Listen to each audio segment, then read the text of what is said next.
Are you feeling trapped in a cycle of extreme reactions, relentless fatigue, and other weird mystery symptoms after acquiring COVID? Mast cell activation syndrome might be the hidden culprit. In this video, I will show you how to use specific foods in a specific order to start turning things around. Hello, and welcome to this growing community of people who are ready to heal from the weird mystery symptoms that conventional medicine doesn't have answers for. I am Carrie Bailey, your functional nutritionist. I work with people with long COVID, anxiety, and depression, and we use specific therapeutic foods, supplements, and herbs to heal. Let's start by talking about what is mast cell activation, also known as MCAS. MCAS is a complex and complicated condition. The symptoms are recurrent and episodic and affect multiple body systems. Symptoms can seemingly flare randomly. Many people feel that their symptoms are triggered by the foods that they eat. So they often get down to eating just a handful of foods because they feel symptoms after they eat. They think it's the food that's causing the symptoms rather than understanding what the true root cause is. We'll talk about more in this video. MCAS has a constellation of symptoms that present in multiple body systems, which is why it often is considered a whole body condition. When MCAS was officially identified and named about 25 years ago, it's believed that the mast cells are the problem. The mast cells are an immune cell that lives in the connective tissue. Symptoms of mast cell might include skin reactions like hives, flushing, itching, and swelling, gastrointestinal symptoms like diarrhea, abdominal pain, nausea, and vomiting, respiratory symptoms like wheezing, shortness of breath, and nasal congestion. Speaking of nasal congestion, cardiovascular symptoms like low blood pressure, rapid heartbeat, and even fainting.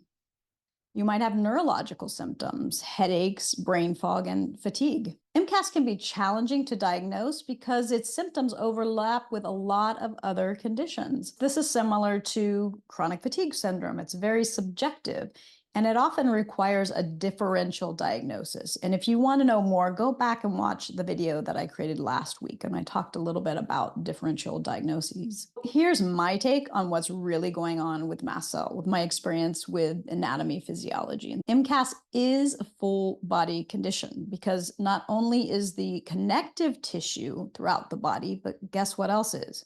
Your nervous system. If you've been watching my channel for any length of time, you know that the underlying root causes of all health conditions are pathogens and toxins. Pathogens include viruses. This could be Epstein-Barr, shingles. It could be many other types of herpes viruses. It can include unwanted bacteria, E. coli, streptococcus, clostridia. Sometimes it presents on a stool test like dysbiosis.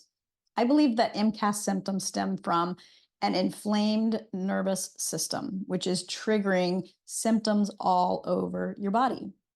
I believe there's also a weak immune system at play, which can't calm down the inflammation in the body, right? There's so much inflammation. You need a lot of immune support to calm down that inflammation. There's also an inability of the liver to detoxify the toxins that we're exposed to, right? The pollution in the air, the toxins in the water, on the foods we eat, as well as the pathogen waste, right? This toxic load is so great that the liver can't hold on to it, can't store anymore. There's no room. And it can't break down and eliminate those toxins because you're deficient in very specific key nutrients. If you take any supplement that pushes detoxification, your body will react. If you eat healing foods, your body reacts. So all the foods, the healing foods, the non-healing foods, have to go through the liver, which is so toxic and it cannot process nutrients. It cannot eliminate toxins. What's happening is these toxins are spilling out of the liver. They're getting back into the bloodstream and they're triggering the release of adrenaline, right? So when your body sees toxins come into the body, it releases adrenaline and cortisol to put out the fire, to put out the inflammation that is happening in your nervous system. The adrenaline, though, is also very acidic, which means it needs minerals and glucose to offset that acidity. Your body needs glucose and minerals to put out that fire, and among other nutrients. It starts pulling minerals from your bones, and then it starts pulling glucose from your muscles, because sometimes there is no glucose in minerals in your bloodstream if you've been eating a high-fat diet for a long period of time, or even the standard American diet, which is in effect a high-fat diet. So your body can't access those minerals and the glucose to put the fire out. If you are super sensitive, super reactive to foods, to supplements, then you're trapped in a never-ending cycle and you don't know how to get yourself out. So where do you start? How do you unravel this to reduce your symptoms and to start reversing MCAS and your long COVID symptoms? You can unravel it initially with food and then later with supplements. Before I get into the ways to unravel your extreme allergic reactions and weird mystery symptoms with MCAS and long COVID, I created an amazing tool for you. It's the Long COVID Recovery Guide. And the guide has my essential steps to healing from long COVID. And I'm so excited to share it with you. There is a link to get your copy in the comments and in the description below. All right, let's talk about the healing approach. How do you start to unravel things so that you can eat more healing foods and feel better rather than worse? Let's start talking about the principles that I teach that are important to understand. Once you understand those, then you can start moving towards the foods to eat. Fat drives adrenaline. Fat is animal protein, oils, nuts, seeds, and dairy. Fasting or not eating drives adrenaline. Now, this might feel like low blood sugar, this might feel like hunger, or this might feel like a symptom or a reaction. Adrenaline is very acidic. It actually burns your nervous system and makes inflammation worse. And the antidote to adrenaline is glucose and mineral-rich foods. Your nervous system needs those. Your liver needs those. The foods that provide glucose and minerals, can you guess it? I talk about it all the time. Fruits and vegetables. Fruits and vegetables. Fruits are your glucose.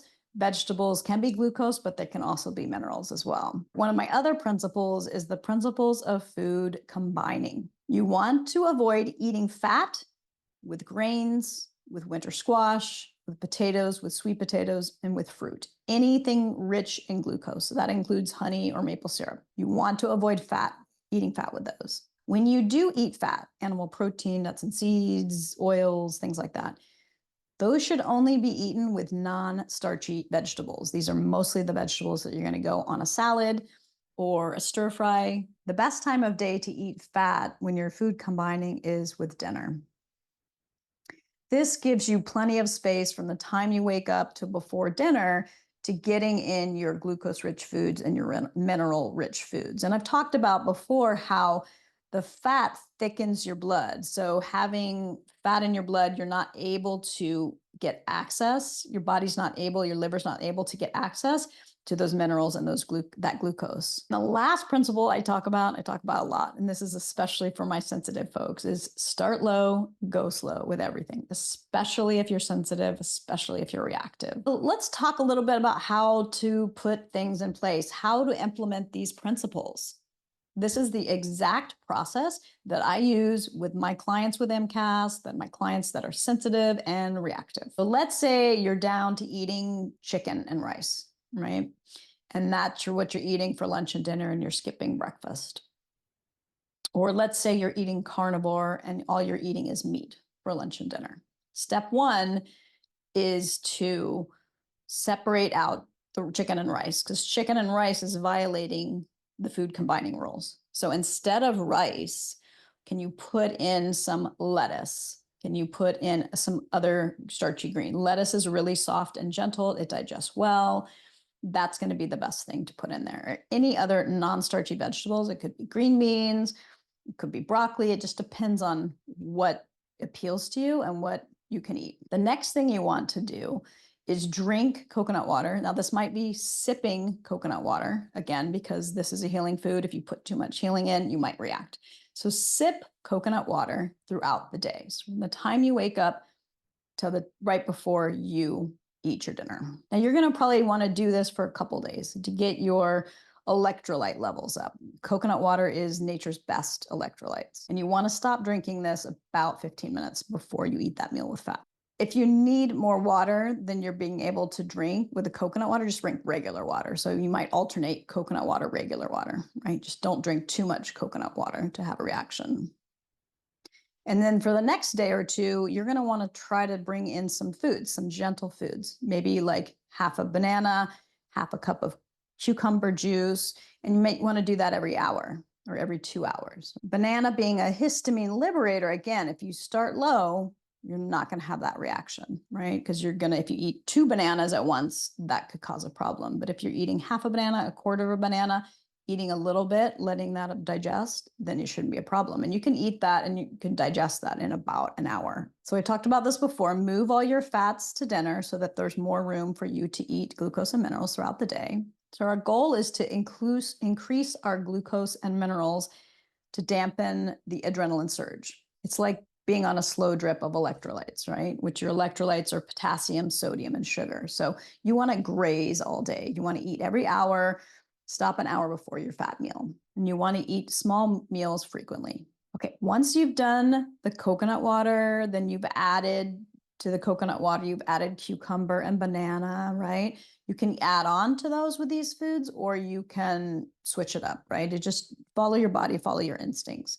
But you want to have a snack every hour or two until dinner, right? Just don't even worry about breakfast. Don't worry about lunch. Just eat little bits of food throughout the day. These choices are low histamine liberators, but sometimes people react to them because they are healing foods. So just warning you that the combinations, and it's the combination together where you're getting the potassium, the sodium, and the sugar together to balance your adrenals, those electrolytes that your body needs. All right, so the low histamine choices are apple, celery, and date. So what does that look like? If you can eat an apple, a stick of celery, and a date, do that every hour, right? Or maybe every 2 hours. And if you can't do a whole apple or can't do a whole celery or can't do a whole date, do half an apple or half a celery, half a date every half hour. To start, you might need to do this even for a couple of days, a quarter of an apple, a quarter of a celery, a quarter of a date, right? Every hour. Whatever you need, you have to regulate with your body, right? If you're finding reactions, back it up. That's what I say. All right, so 2 other low histamine options are apples, dates, and kale, and then cauliflower, apple, and cucumber. If you're okay with histamine liberators, you know that you've eaten these foods and you don't react. You didn't just take them out automatically just because they were histamine. If you know you can eat these, again, you could try them too. Just be cautious, right? Just be safe. So do an orange, an avocado, and spinach. Again, is it a whole orange? Is it half orange? Is it a quarter of an orange? Same thing with an avocado and the spinach. Eat just a little portion. Maybe you eat one every hour, or maybe you eat more every 2 hours. Just gauge your body, see what it needs. So 2 other options in the histamine releasing options are grapes, banana, and red leaf lettuce. This is really good if you have gut issues because it's really gentle on your gut. Watermelon, lime, and celery juice. Let's jump into things to remove.